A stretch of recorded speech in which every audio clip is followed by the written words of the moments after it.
नमस्कार, आप सभी का अपने YouTube चैनल पर स्वागत है। आज हम पढ़ने वाले हैं तत्सम तद्भव के बारे में। तत्सम तद्भव आपके एग्जाम के लिए बहुत ही इम्पोर्टेंट है। तत्सम तद्भव में मैं आज आपको ऐसी ट्रिक बताने वाली हूँ कि आप शब्दों को देखते ही बता दोगे कि इसमें तत्सम है या तद्भव है। अक्सर हम तत्सम तद्भव शब्दों को रट्टे लगाने लगते हैं, लेकिन जब एग्जाम में रटे हुए शब्द नहीं आते तो हमारा प्रश्न गलत हो जाता है। लेकिन आज का ये वीडियो देखने के बाद मुझे विश्वास है कि आपके तत्सम तद्भव के सभी प्रश्न सही होंगे। तत्सम तत्सम शब्द दो शब्दों से मिलकर बना है, तत् प्लस सम। तत् का अर्थ होता है उसके, सम का अर्थ होता है समान, अर्थात संस्कृत के समान। संस्कृत के वे शब्द जो हिंदी में ज्यों के त्यों प्रयोग किए जाते हैं उन्हें हम तत्सम शब्द कहते हैं, जैसे चंद्र, अग्नि, जिह्वा। तद्भव शब्द तत् प्लस भव से बना है। तत् का अर्थ होता है उससे, भव का अर्थ होता है होना, अर्थात संस्कृत से रूप परिवर्तन होना। इसकी परिभाषा देखते हैं। संस्कृत के वे शब्द जिनका हिंदी में रूप परिवर्तित हो गया, हिंदी में तद्भव शब्द कहलाते हैं। जैसे चांद संस्कृत के चंद्र का परिवर्तित रूप है। आग संस्कृत के अग्नि का परिवर्तित रूप है। जीभ संस्कृत के जिह्वा का परिवर्तित रूप है। अब हम पढ़ेंगे तत्सम एवं तद्भव पहचानने के नियम।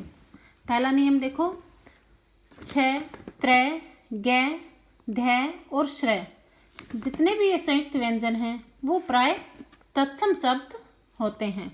जैसे इनके उदाहरण देखिए।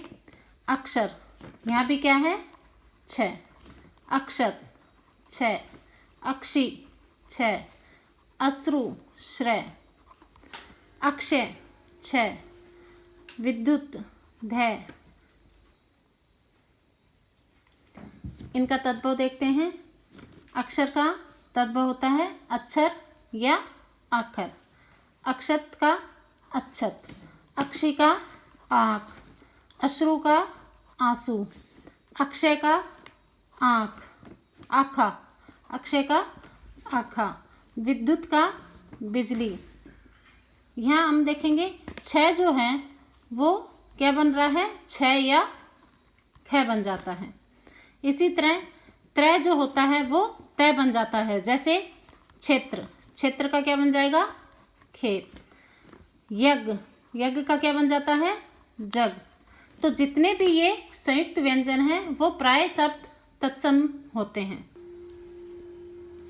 अगला नियम, वह वर्ण प्राय तत्सम होता है और तद्भव में वह का बै बन जाता है।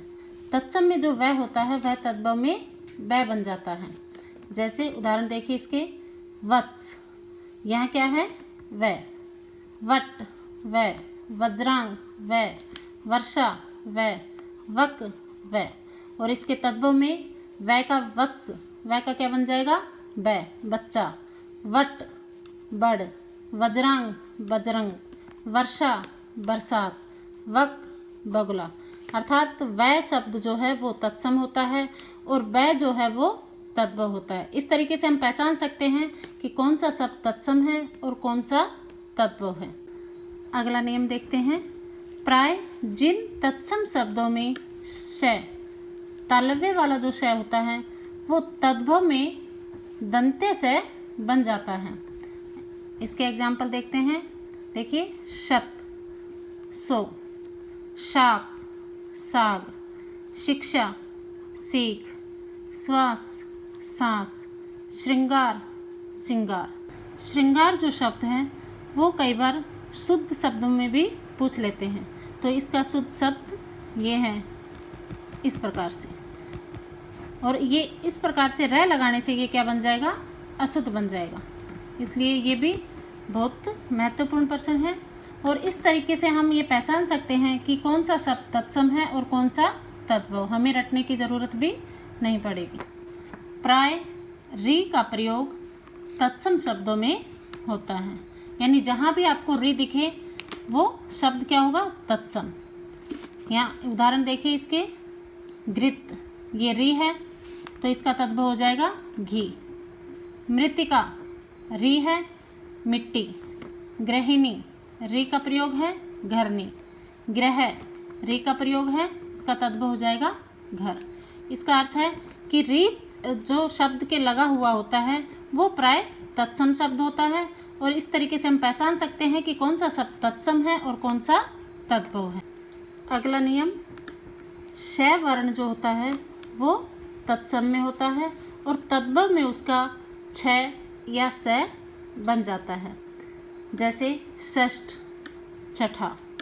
आशीष, इस श का क्या बन जाएगा, स, आशीष।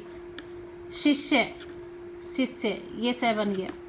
कृष्ण, किशन। मनुष्य, मानुष। षोडश, 16। यह वर्ण जो होता है वो प्राय तत्सम होता है और तद्भव में यह का जय बन जाता है। जैसे यज्ञ, जग, यहाँ देखो यह है और यहाँ जय। यति, जति। यशोदा, जशोदा। यद्यपि, यद्यपि। यस, जस। इस तरीके से जो यह वर्ण वाला जो शब्द होता है वो तत्सम रहेगा और जय का उसमें तद्भव हो जाएगा। र वर्ण जब किसी वर्ण के ऊपर, नीचे या फिर दाएं बाएं होता है तो वो प्राय तत्सम शब्द होता है। जैसे ग्राम का गांव, धूम्र का धुआं, सर्प का सांप। यहाँ पे र शब्द नीचे है, यहाँ भी र नीचे है, यहाँ र ऊपर है। इस प्रकार र जब वर्ण के ऊपर, नीचे, दाएं बाएं कहीं रहता है तो वो प्राय तत्सम रहता है, और जब र अपने पूरे र की इसी पोजीशन में अगर लिखा जाता है तो वो तद्भव होता है। अगला, प्राय हलंत वाले व्यंजन यानी जो आधे वर्ण होते हैं वो हमेशा तत्सम होते हैं। जैसे पिपल, पीपल, यहाँ पर आधा है। पुच्छ, पूंछ। बंध्या, बांझ। प्रस्वेद, पसीना।